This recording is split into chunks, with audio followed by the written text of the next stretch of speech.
Welcome to the slow rush. We've had you on the borderline, pondering your future, and we hope that with patience you'll be able to see it. But before you can do that, we need you to look to the past with a warm heart, to exercise posthumous forgiveness. We need you to listen and let go. To listen and let go. To listen and let go.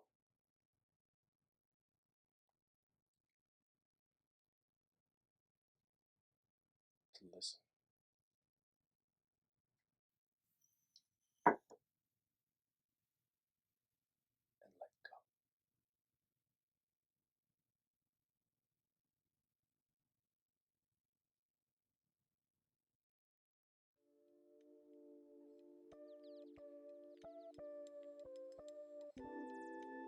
Tragedy comes for us all.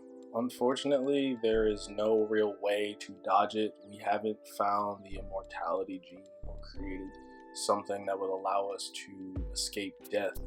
And with death comes a lot of complicated feelings and emotions that can be incredibly difficult to navigate.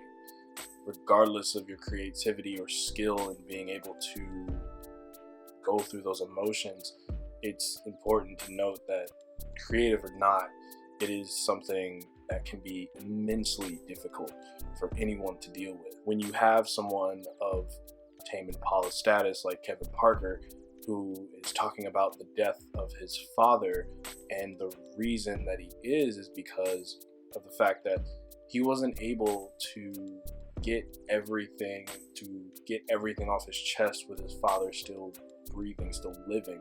And it makes for such an intriguing and ultimately bittersweet song. Now, it's not bittersweet in the way that, you feel a tinge of regret. This one is swimming in it. The cool thing about it is it has two parts to it. Like I said before, death is something that is already difficult, but imagine if you have unfinished business with someone and certain emotional, cathartic moments you were hoping to have are ultimately snatched away. So we get two parts of the song. The first part sort of lamenting in a very frustrated and animated way the facts of like how his father was supposed to be this hero, was supposed to be this upstanding guy, and he sort of references the fact that heroes are supposed to be around when times get the worst. That's when they're supposed to be there. And you told us not to worry and to trust you. And as a boy looking at you as my hero, I believed everything you said until things hit the fan and you weren't around. How we hear this frustration through the music is, at first it kind of starts with this like almost lonely guitar that is accompanied by a few electrical sounds, and it doesn't sound too sad. It almost sounds kind of innocuously intense, as though it's about to reach a point. And as Kevin sort of guides us through the narration of how his father acted and how his father left him, and sort of starts to just turn into this one frustrated query of, did you really think that I wasn't going to learn about these things? Whatever those things are, he doesn't really specify. He keeps it mainly vague on purpose in order to just tell an overarching story of the emotion and the frustration he had with his dad for, I'm guessing, potentially leaving or something along those lines, where he kind of just left him high and dry in a moment. And anyone that has ever been ditched on anything can understand that. But again, what we're talking about is the fact that his father has died, so now Kevin has been robbed of the opportunity to ever actually really confront him. And so at this first half, Kevin is basically confronting him through his music, and it starts to feel like this alarm is going off with this one electric song that's just blaring, but it's not in this like insane way where like musically you're like taken out of it, but instead it just feels like this very angry alarm bell thing, and it just feels like Kevin's like doing his best to stay calm, but it's also like the angriest Tame Impala song I've ever heard on this first half. and it's sort of like it just comes blaring down, and then the drums are coming like dun dun dun dun, and you hear sort of this like raining wail of like this electronic sound. It's sort of a synth. It's like wee, wee, wee, wee. And in the background just dun dun dun, and it comes together in this way that makes you feel like something is impending. The part 2 is where all of this anger has sort of been felt, has sort of been expressed, and we get pushed into this new area of acceptance. It's almost like we kind of skip over a few stages of grief, which again, if you were gonna do that, I think Tame Impala would probably need more than 6 minutes.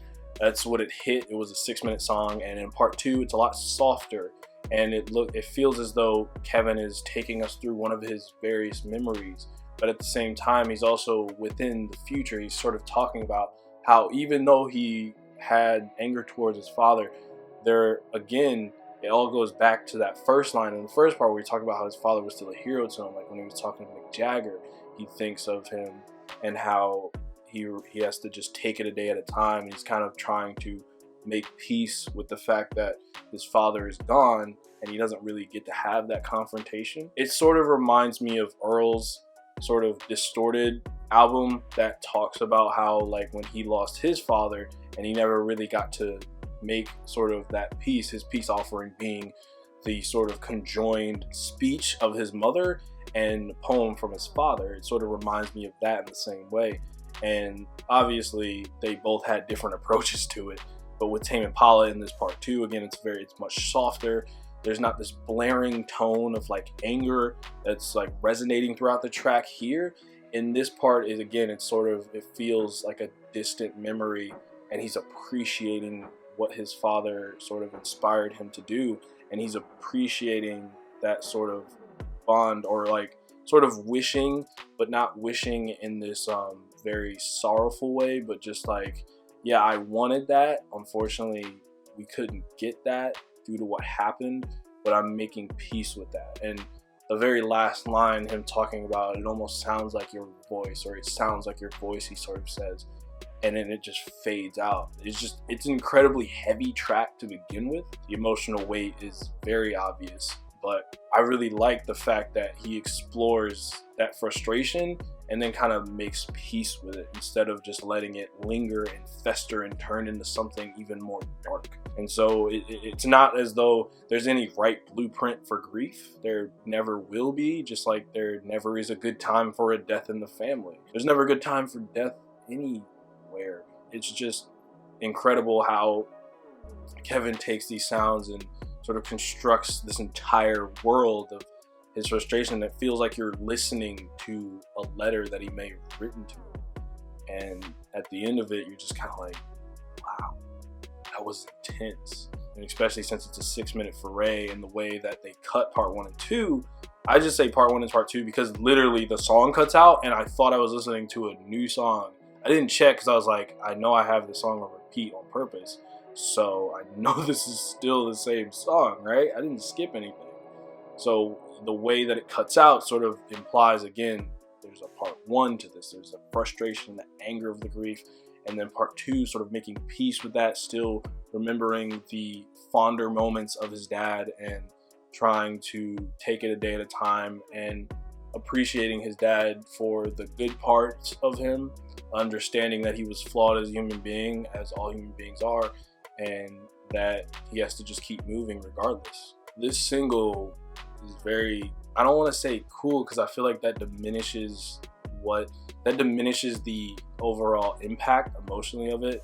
Anyone wrestling with a death of a person who they might not have had the strongest relationship, or they did and something happened to alter that relationship in some way. I think it's just, again, there's not really a blueprint for it, and it's something that people have a lot of difficulty navigating. And so just having the opportunity to be invited into just probably a small speck of what Kevin Parker was experiencing, trying to navigate these emotions in the way that he did it sonically, was very, very good, and I enjoyed it very much. And I just hope he's doing well. I hope he's doing well. It seems like he made peace with it, and he's enjoying his music career, and he's having a good time. So Sure he is. Overall, great song. I would not recommend listening to it if you're already not in a good mood or you're facing something. Or it might help you navigate through that. It might help you measure how you're going to take something like that. I don't know. But posthumous forgiveness. It's not an easy thing to give, and we don't even know how they receive it. Keep it going, Tame Impala. Keep it going. Well, this guy says, letting go is the bravest thing you can do. Because it means you are finally willing to let something rest. Is it already resting? Until you put it to rest. Because the new future